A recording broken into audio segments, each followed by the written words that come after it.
Hello, friends and FSU students.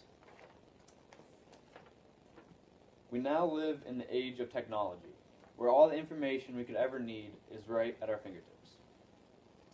But is it possible that one of our favorite devices, the cell phone, is actually hurting the way we live? We're all guilty of carrying around our cell phones everywhere we go, and looking at them probably much more than we should be.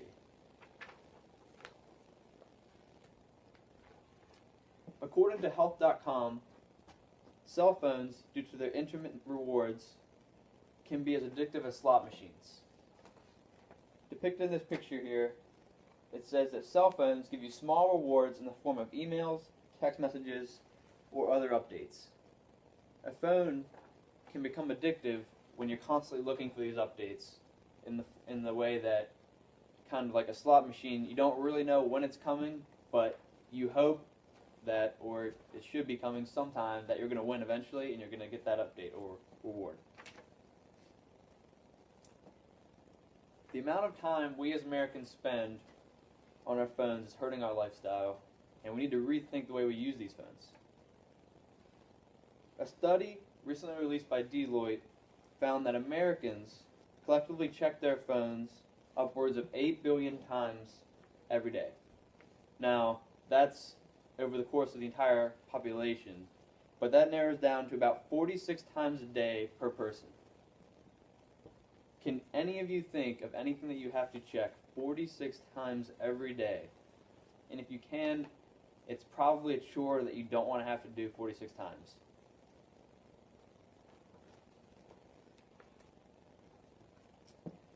According to momjunction.com, traffic crashes are the leading cause of death in teens. And according to this graphic, 1 in 4 crashes involve cell phone distracted drivers.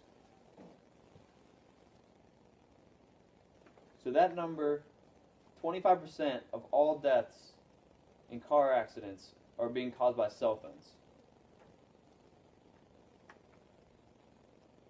There are several ways in which we can limit our cell phone use. According to WikiHow, one of the most effective ways to limit cell phone use is to create a planner or schedule on when to use those cell phones. It may sound funny, but to actually sit down and plan out the times of day when you should or should not be using your cell phone will help you better manage your time, because even though you might think, oh, I have time right now, I can look at my phone, if you convince yourself that between these hours, I'm not looking at my phone, and then reward yourself later with time depicted for cell phone use, you can actually manage effectively when you should be using your phone. Another technique that is somewhat successful is to just separate yourself from your phone. So if you find yourself using your phone too much in school or at the office, and you know you shouldn't be on it, but you just keep finding yourself getting on it, just not even thinking about it. A good technique is to just put your phone in your desk when you get to the office, or keep your phone in your book bag when you get to class, just as a little barrier to remind yourself that your phone, you shouldn't be on it this time. Cutting down cell phone use could free up a large amount of our time during the day. According to Science News for Students, the average college student spends 9 hours a day on their cell phone. Now, that's not 9 hours a day just sitting down doing nothing but on their phone, but cumulative approximately 9 hours. So if you can imagine cutting out half of that, shaving off half of that time, you could be so more productive with that 4.5 hours of time in your day that you could be doing anything else other than looking at your phone.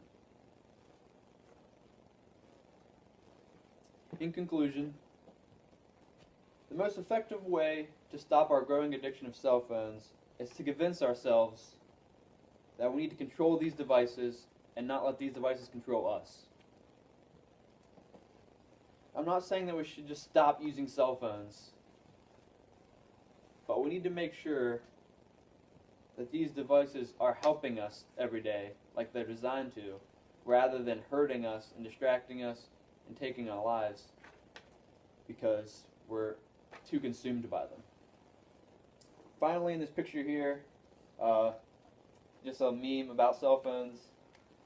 It says, it's a picture of the Breakfast Club, and it says, if the Breakfast Club was remade today, it would be a silent film about 5 kids all staring at those cell phones. And thank you.